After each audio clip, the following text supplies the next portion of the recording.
আল্লামা সাঈদীকে ভালোবাসেন? আল্লামা সাঈদীকে হত্যা করা হয়েছে, হত্যা করা হয়েছে কিনা? প্রতিশোধ নিতে চান?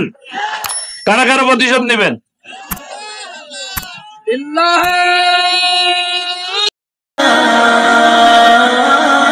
আলহামদুলিল্লাহ আলহামদুলিল্লাহ নাহমাদুহু ওয়া নাস্তাঈনুহু ওয়া নাস্তাগফিরুহু ওয়া নাউযু বিল্লাহি মিন শুরুরি আনফুসিনা ওয়া মিন সাইয়্যাতি আ'মালিনা মান ইয়াহদিল্লাহু ফালা মুদিল্লা লাহু ওয়া মান ইউদ্লিল ফালা হাদিয়া লাহু ওয়া নাশহাদু আন লা ইলাহা ইল্লাল্লাহু ওয়াহদাহু লা শারীকা লাহু ونشهد أن سيدنا وحبيبنا ومولانا محمدا عبده ورسوله الذي أرسله بالحق بشيرا ونذيرا وداعيا إلى الله بإذنه وسراجا منيرا فقد قال الله تعالى في كلامه المجيد وفرقانه الحميد أعوذ بالله من الشيطان الرجيم بسم الله الرحمن الرحيم إن الله وملائكته يصلون على النبي يا أيها الذين آمنوا صلوا عليه وسلموا تسليما اللهم صل على سيدنا مولانا محمد وعلى آل سيدنا মৌলানা মুহাম্মদ। মহব্বতের সাথে আমরা সকলে বলি আল্লাহুম্মা সাল্লি আলা সাইয়্যিদিনা মৌলানা মুহাম্মদ ওয়া আলা আলি সাইয়্যিদিনা মৌলানা মুহাম্মদ বালাগাল উলা بكماله كشف الدجى بجماله حسنت جميع خصاله صلوا عليه وآله হযরত উলামায়ে কেরাম, ভারাহার ও বহেলাগাড়ি যুব কাফেলার উদ্যোগে ঐতিহাসিক তাফসীরুল কোরআন মাহফিলের আজকের এই মহতী জলসার সম্মানিত সভাপতি, লাভেলো আইসক্রিম লিমিটেডের বিভাগীয় প্রধান জনাব মোহাম্মদ রফিকুল ইসলাম খান, আজকের এই তাফসীরুল কোরআন মাহফিলের প্রধান বক্তা,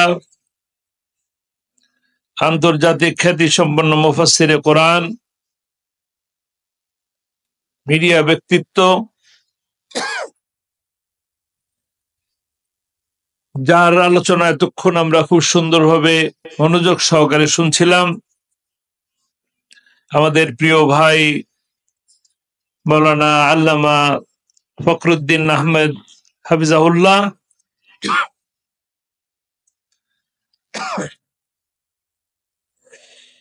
বিশিষ্ট ইসলামী চিন্তাবিদ মাওলানা মাকসুদ আল আজমি, আজকের এই অনুষ্ঠানের সম্মানিত অতিথি জনাব অধ্যক্ষ মীর শাহে আলম, সহসভাপতি বগুড়া জেলা বিএনপি, উপস্থিত শহীদি কাফেলা বাংলাদেশ জামাত ইসলামী নেতৃবৃন্দ, বিএনপির নেতৃবৃন্দ, বাংলাদেশ ইসলামী ছাত্র শিবিরের নেতৃবৃন্দ, উলামায়ে কেরামগণ, সামনে মিডিয়ার সুপ্রিয় বন্ধুগণ, প্যান্ডেলের নিচে দূর দূরান্ত থেকে আগত কিশোর, তরুণ, যুবক, মুরব্বিয়ান ভাইয়েরা, প্রশাসনের কর্মকর্তা বৃন্দ, পর্দার আড়ালে আমার শ্রদ্ধেয় মা ও বোনেরা, মাইকের আওয়াজ যে পর্যন্ত যাচ্ছেন, যারা শুনছেন, তাদের সকলকে জানাই অন্তরের অন্তঃস্থল থেকে আসসালামু আলাইকুম ওয়া রাহমাতুল্লাহি ওয়া বারাকাতুহু।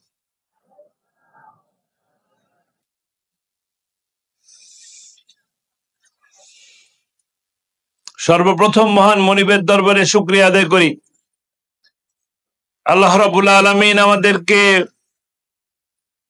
এই শীতের রাতে, গভীর রজনীতে,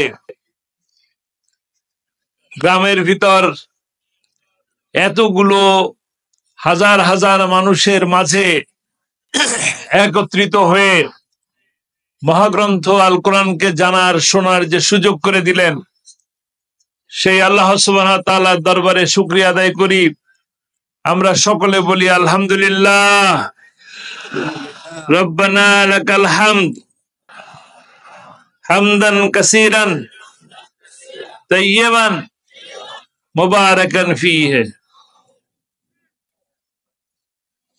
সেই সাথে একটি ধন্যবাদ দেব। কাকে? আল্লাহকে তো ধন্যবাদ দিলাম, কাকে? আচ্ছা, আমি বলি, ধন্যবাদ দেই যারা এই আয়োজন করলেন। এই আয়োজক কমিটিকে একটা ধন্যবাদ দেওয়া উচিত কিনা? উচিত। এত সুন্দর আয়োজন করলেন, এত মানুষ, অসংখ্য মানুষ দেখছেন আপনারা সবাই। আলহামদুলিল্লাহ, আপনারা কোরআনের কথা শোনার জন্য দূর দূরান্ত থেকে এসেছেন। যারা ডাকলেন তাদেরকে একটা ধন্যবাদ দেওয়া উচিত।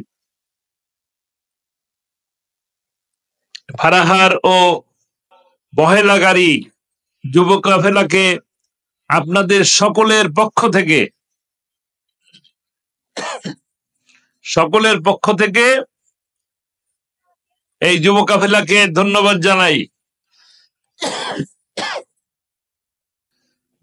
জানাই, মোবারকবাদ জানাই। সেই সাথে দোয়া করি আল্লাহ রাব্বুল আলামিন এই আয়োজনকে কবুল করে নিন, কোরআনের মাহফিলকে কবুল করে নিন। সেই সাথে আল্লাহর কাছে আরজ করি, রোজ হাসরের ময়দানে কঠিন বিপদের সময় যখন আমাদের কেউ কারো কোনো উপকারে আসবো না, সেই সময় এই মাহফিল আমাদের জন্য নাজাতের উসিলা হয়ে যায়, বলি আমিন। আমি খুব দুঃখিত যে কিছুক্ষণ পর পর কাশি আসতেছে। এমন একটা জিনিস যে ইচ্ছে করলেই বন্ধ করে রাখা যায় না, থামানো যায়।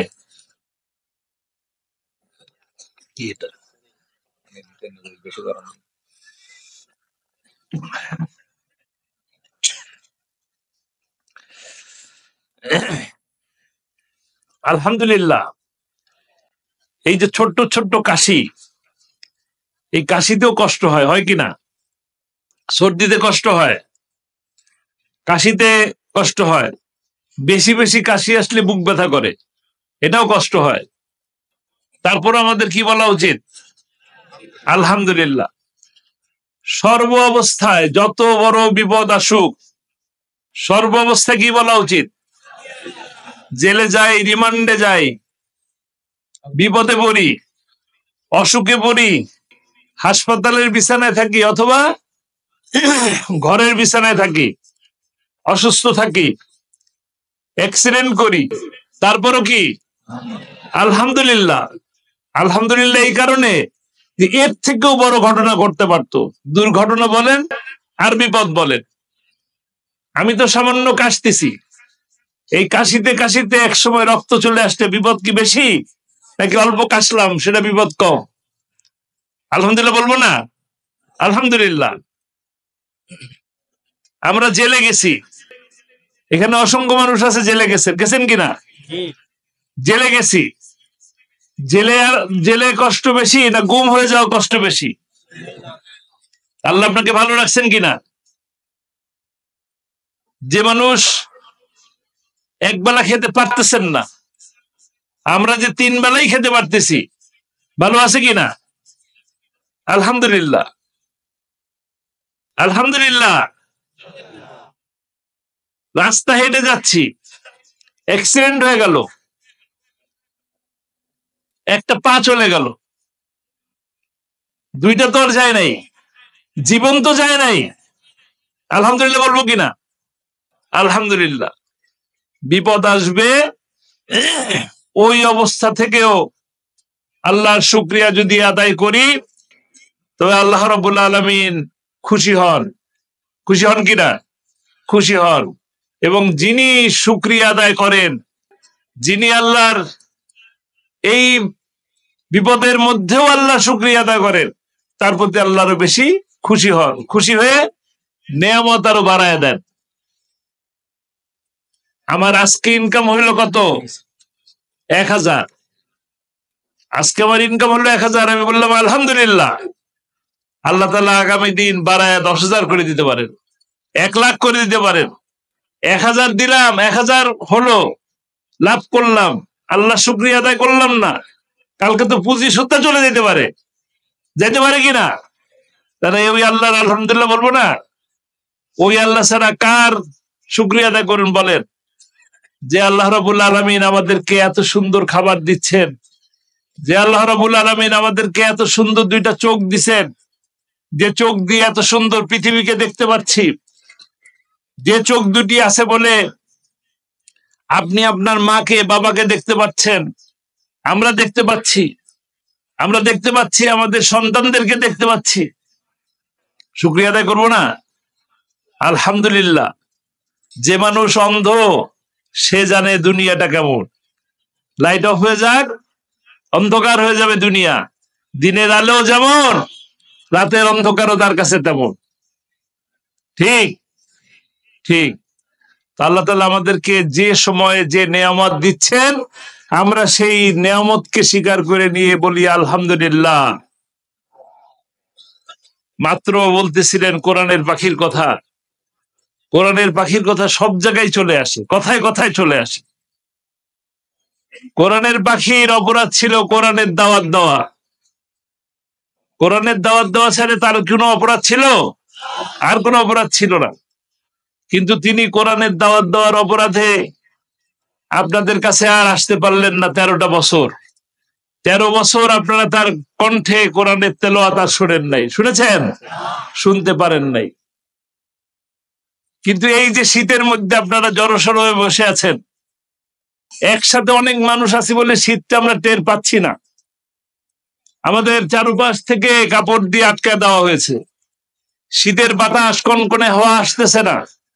আমরা এখান থেকে বাসায় চলে যাব, বাড়িতে গেলে দরজা জানলা সব বন্ধ করে খাটের উপরে তোষক বিছানো, আরামের বিছানার উপরে কম্বল গায়ে দিয়ে আরাম করে ঘুমিয়ে পড়বো। ঠিক কিনা? আমরা সবাই তো তাই করি। আল্লাহ তাআলা আমাদেরকে এতটুকু সুযোগ দিচ্ছেন। কিন্তু আল্লামা সাঈদী 13টা বছর জেলের মধ্যে ছিলেন। এরকম শীত ছিল, এরকম ঠান্ডা ছিল, এর থেকেও বেশি কোনো কোনো সময় ঠান্ডা ছিল। কনকনে হাওয়া, তার ওই জেলখানার কোনো দরজা থাকে না, গ্রিল শিক দেওয়া থাকে, 14 শিক। শুনছেন না 14 শিক? আমি গুনে দেখি নাই 14 কিনা, তবে শিক অনেকগুলো থাকে। সেই শিকের এক শিকের আর এক শিকের মধ্যে পার্থক্য থাকে 4 আঙ্গুল। এই 4 আঙ্গুল ফাঁকা 14 শিক। এই শিকের ভিতর থেকে কনকনে হাওয়া বাতাস প্রতিনিয়ত প্রতিটা দিন ঢুকতে থাকে। এই শীতের বাতাস, এর মধ্যেই তিনি কম্বল কোন রকম একটা গায়ের মধ্যে দিয়ে শুয়ে থাকতেন। পরবর্তীতে যখন সাক্ষাৎ হতো, জিজ্ঞেস করতাম, আব্বা কেমন আছেন? বলতেন আলহামদুলিল্লাহ, অনেক ভালো আছি, আল্লাহ অনেক ভালো রেখেছেন। আপনারা দেখছেন না, হাসপাতালে যখন নিয়ে আসলো হার্ট অ্যাটাকের কথা বলে, হুইল চেয়ারে বসা ছিলেন, কেউ একজন জিজ্ঞেস করলেন কেমন আছেন, কোনো কষ্ট হচ্ছে? তিনি বললেন, না আলহামদুলিল্লাহ অনেক ভালো আছি। এরা আমাকে অনেক দেখে রাখছে। কারা? কারারক্ষীরা যারা সাথে ছিল। শুনছেন আপনার এই কথা? সবাই শুনছেন? আলহামদুলিল্লাহ। যতই বিপদ আসুক সবসময় আল্লাহর কাছে শুকরিয়া আদায় করতে হবে, আলহামদুলিল্লাহ। কারণ এর থেকেও বড় বিপদ কিন্তু আসতে পারে। এই যে আলহামদুলিল্লাহ বললাম,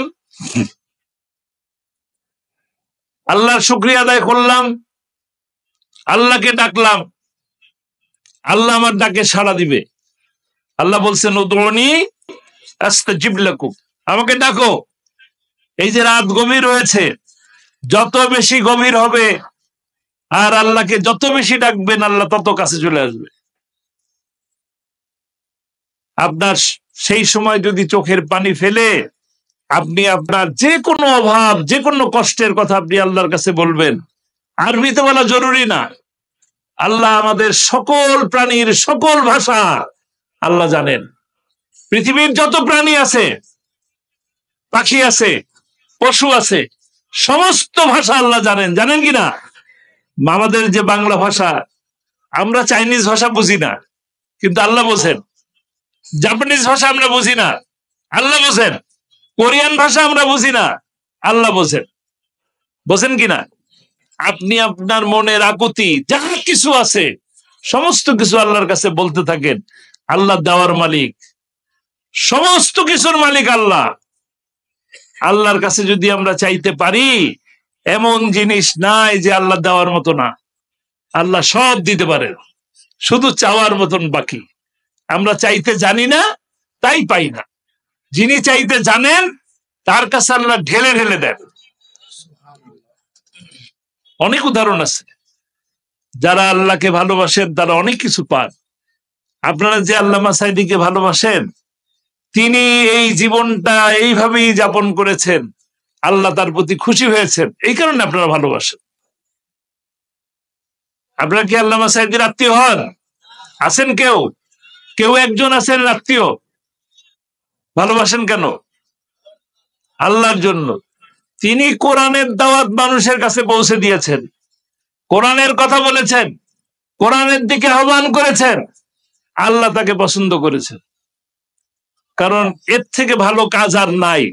কোরআনের দিকে ডাকা, আল্লাহর দিকে ডাকা, ইসলামের দিকে ডাকা, আল্লাহর হুকুম হাকাম পালন করার জন্য ডাকা, এর থেকে ভালো কাজ আর দুনিয়াতে নাই। সেই কাজ যদি আল্লাহর খুশির জন্য করে, তাহলে আল্লাহ রাজি হন, আল্লাহ খুশি হন। মানুষের মনের মধ্যে আল্লাহ ভালোবাসা পৌঁছায় দেয়, এবং সেই কারণেই আপনারা তাকে ভালোবাসেন। কোনো কারণ নেই। আর আপনাদের কি বাড়ি বাড়ি খাবার দিয়ে আসতেন, চকলেট দিতেন, ফুল দিতেন, বিশেষ বিশেষ দিনে কি ঈদ মোবারক জানাতেন, বছরের প্রথম দিন শুভেচ্ছা জানাতেন? আমরা তো কত কিছু মোবাইলে এখন পাঠাই না? কিন্তু তার আমলে এত কিছু ছিল না। ইউটিউব ছিল না, ফেসবুক ছিল না, পাঠানোর উপায় ছিল না, কিন্তু তারপরও আপনারা ভালোবাসতেন। এই ভালোবাসার একমাত্র কারণ ছিল কোরআন। আল্লাহ তাআলা তার এই কোরআনের খেদমতকে পছন্দ করেছেন, আপনাদের মনের মধ্যে ভালোবাসা পয়দা করে দিয়েছে। সুবহানাল্লাহ। সবাইকে ভালোবাসেন। আপনারা কোরআনের এই ভালোবাসাকে যদি নিতে চান, যদি জীবনে সফলতা পেতে চাই, তবে কোরআনের এই জিন্দেগিকে আমাদের মেনে নিতে হবে। আমরা কোরআনকে বুঝতে হবে, কোরআনকে শিখতে হবে, কোরআনের দাওয়াত মানুষের কাছে পৌঁছে দিতে হবে। তাহলে আমি, আপনি, আপনার যত কাজ আছে আল্লাহ খুশি হবেন। সারা পৃথিবীর মানুষকে যদি খুশি করার চেষ্টা করেন আর আল্লাহ যদি খুশি না হয়, কোনো কাজে আসবে? কোনো কাজে আসবে না। আর সারা পৃথিবীর মানুষ আপনার উপরে গোসা, আপনার পছন্দ করে না, সবাই আপনার শত্রু, আল্লাহ আপনার উপরে খুশি, তাহলে কি হবে? জীবন সফল হয়ে যাবে, দুনিয়াতেও সফল, আখিরাতেও সফল। আসুন, যে আল্লামা সাঈদীকে ভালোবাসার কথা বললে, আল্লামা সাঈদীর নাম নিলে আমার অন্তর কাঁপে। যে আল্লামা সাঈদীর কথা বললে চোখটা একটু ভিজে ওঠে। যে আল্লামা সাঈদীর গরম একটা কথা বললে স্লোগান দিতে ইচ্ছা করে। সেই আল্লামা সাঈদী যে জিনিসের কারণে ভালোবাসা পেয়েছে সেটাকে আঁকড়ে ধরি। কোরআন, তিনি কোরআন আঁকড়ে ধরেছেন সেই 50 বছর আগে। কোরআনটা বুকে নিয়ে আসতেন, আবার ওই জেলখানায় যখন গেছেন কোরআনটা হাতের মধ্যে ছিল, বুকে ধরা ছিল কিনা? একমাত্র কোরআন। এই কোরআন যার কাছে গেছে তিনি সম্মানিত হয়েছেন। কোরআন যে মাসে নাজিল হয়েছে সেই মাস সম্মানিত মাস, মর্যাদার মাস, রহমতের মাস, বরকতের মাস, নাজাতের মাস। যে রাতে নাজিল হয়েছে সেই রাত 1000 রাতের থেকে শ্রেষ্ঠ রাত। কথা কি সত্য? সবাই জানি, সবাই জানি, কিন্তু বুঝি না বোধ হয়, নাকি? বুঝি? যদি বুঝি তাহলে এই কোরআনকে মেনে চলার জন্য চেষ্টা করতে হবে। কোরআনের হুকুম হাকাম গুলো মানতে হবে, আমাদেরকে ঐক্যবদ্ধভাবে থাকতে হবে, মিলেমিশে চলতে হবে। যে দেশ আমরা সোনার বাংলা করতে চাই, যেখানে সুশাসন চাই, কল্যাণমুখী একটি রাষ্ট্র চাই, ইনসাফমূলক একটি দেশ চাই, সেই দেশে যদি ভালো কিছু করতে হয় তবে কোরআন ছাড়া আর কোনো বিকল্প পথ নাই। আছে? বারবার শুধু যুদ্ধ হয়, বারবার মানুষের জীবন যায়, সরকার পরিবর্তন হয়, শান্তি আসে না। শান্তি আসে না কেন? কারণ মানব রচিত মতবাদ দিয়ে আমাদেরকে শাসন করার চেষ্টা করা হয়, আমরা বৈষম্যের শিকার হয়ে যাই। যে যায় ক্ষমতায় সে আর নামতে চায় না, চায় ক্ষমতায় যাওয়ার জন্য মানুষকে খুন করে, আবার ক্ষমতায় থাকার জন্য খুন করে। লগি বৈঠা দিয়ে কতজন মানুষ মারছে? 11 জন মানুষকে হত্যা করেছে রাজপথে, হত্যা করে নৃত্য করেছে, তারপর গেছে ক্ষমতায়। আর 16 বছরে অসংখ্য মামলা, হামলা, খুন, গুম, রাহাজানি, ধর্ষণ, শেষ নাই। গুণে শেষ করতে পারবেন কত মানুষ? শুধু 16ই জুলাই থেকে 5ই আগস্ট পর্যন্ত 2000-এর অধিক মানুষকে, তাও ছোট ছোট বাচ্চাদেরকে হত্যা করা হয়েছে। ঠিক কিনা? এখন আমরা বলতেছি ভালো আছি। এই যে ভালো থাকা, এই ভালো থাকাকে আরো সামনে নিয়ে যেতে হবে। ঐক্যবদ্ধতার মাধ্যমে, মিলেমিশে থাকার মাধ্যমে। আমাদের মধ্যে যদি বিভেদ সৃষ্টি হয় তাহলে ওই পরাজিত শক্তি, পালিয়ে যাওয়া শক্তি আবার ফিরে আসবে। ঠিক? তারা কিন্তু বলতেছে আমরা বেশি দূরে যাই নাই, কাছেই আছি, চট করে চলে আসবো। চট করে চলে আসলে কট করে ধরবেন এবং ঝট করে ট্রাইব্যুনালে পাঠিয়ে দিবেন। ট্রাইব্যুনালে বিচার হবে। 5ই মেতে রাতের আধারে এই লাইট গুলো অফ করে দিয়ে পাখির মতন গুলি করে করে হত্যা করেছেন। আবার পরের দিন বলছেন সস মাখানো ছিল, মুরগির রক্ত ছিটানো ছিল, রং ছিটানো ছিল। আলেম ওলামাদের সাথে তামাশা, তাই নয় কি? এদের বিচার চান? বিচার চান? বিচার চাইলে ঐক্যবদ্ধ থাকা ছাড়া কোনো বিকল্প, কোনো রাস্তা নাই। আগামী দিন আপনারা যদি ঐক্যবদ্ধ হয়ে এক জায়গায় থাকেন কোরআনের শাসনের পিছনে, তাহলে মনে করেন যে আপনাদের জীবনে শান্তি আসবে। আর নয় বারবারই এই বৈষম্য হবে, আর বারবারই জীবন দিতে হবে, রক্ত দিতে হবে, বারবারই জেলে যেতে হবে, শান্তি পাওয়া যাবে না। একমাত্র কোরআন আমাদেরকে শান্তি এবং ইনসাফ দিতে পারে। যা আমরা গল্পে শুনি, বইয়ে পড়ি, 1450 বছর আগে সোনালী যুগ ছিল, স্বর্ণালী যুগ ছিল। সেই যুগ আমরা ফিরে পেতে চাই।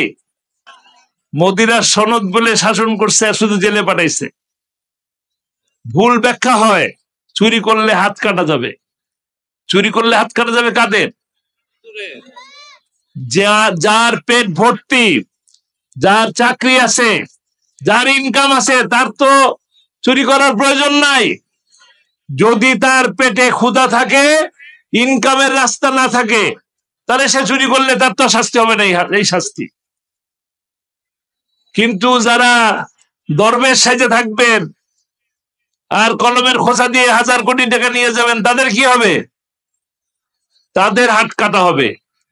আলেম ওলামাদেরকে ধরে নিয়ে যায়, রাজনীতিবিদদেরকে ধরে নিয়ে যায় যে ডান্ডা বেরি পালান।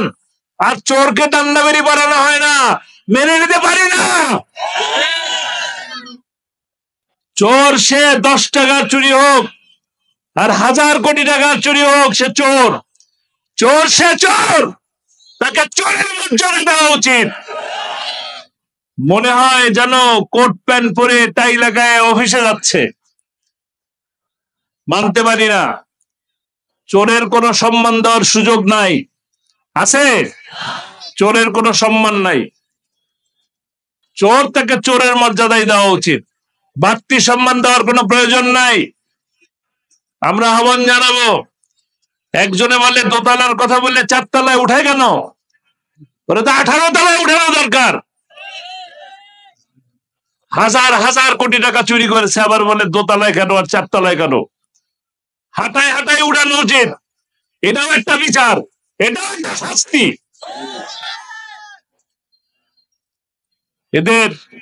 এদের সাথে আসলে মোলায়েম ব্যবহার করার সুযোগ নাই।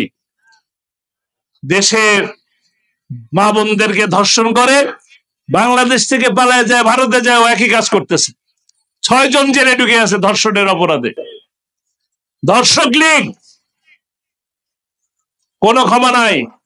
বলা হয় ছাত্রলীগকে নিষিদ্ধ করা হয়েছে। এই নিষিদ্ধের মাধ্যমে তার গুনাহকে ক্ষমা করা যাবে না, তার খুনকে ক্ষমা করা যাবে না। তাকে, তাদের সকল খুনিদের বিচার করতে হবে। ঠিক? জোরে শুধু ঠিকই বলি আমরা, কামের বেলায় নাই। কাজ করতে হবে ঐক্যবদ্ধভাবে। কারণ আমাদের মধ্যে যদি বিভেদ সৃষ্টি হয়, আপনি দেখবেন আপনার মহল্লায় যে এখন রাতের বেলা পাহারা দেন, এই পাহারা দেন, বিভেদ যদি সৃষ্টি হয়, বাড়িতে চুরি করতে আসবে কে? ওই চোরেরা আবার আসবে চুরি করার জন্য।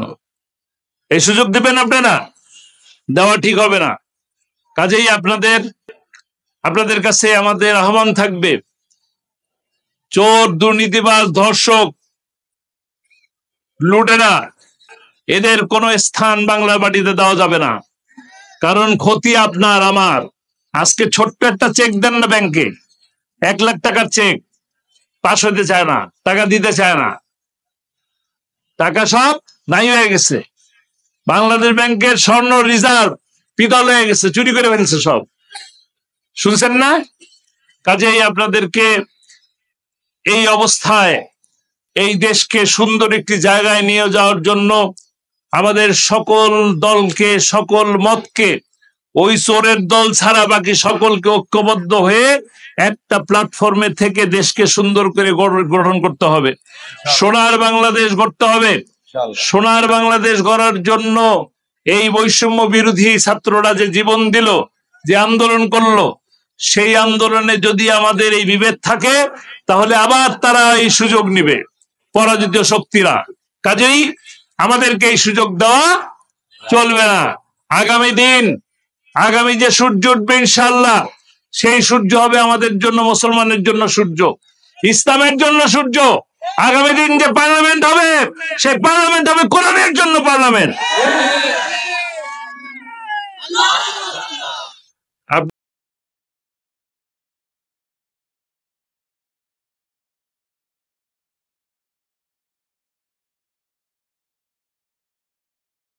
আল্লামা সাঈদীকে ভালোবাসেন।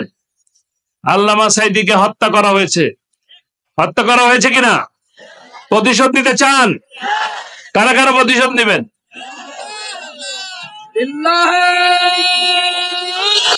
আমরা একটা পন্থা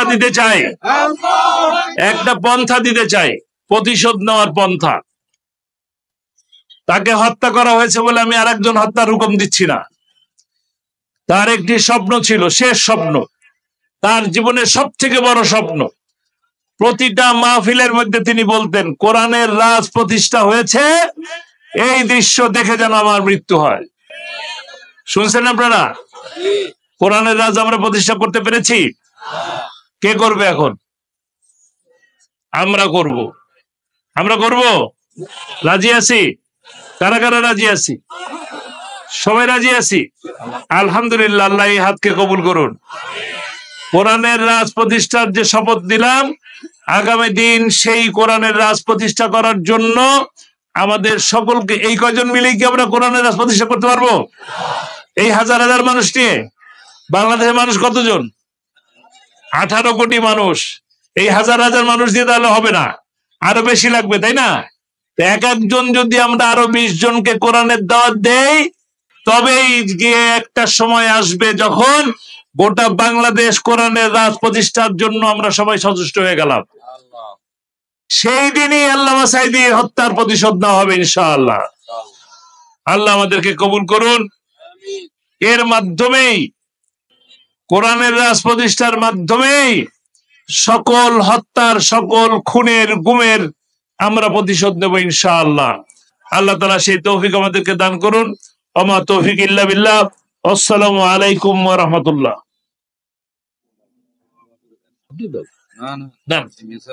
আজকে আপনি আমার আসতেছে, কাশি আসে। আল্লাহুম্মা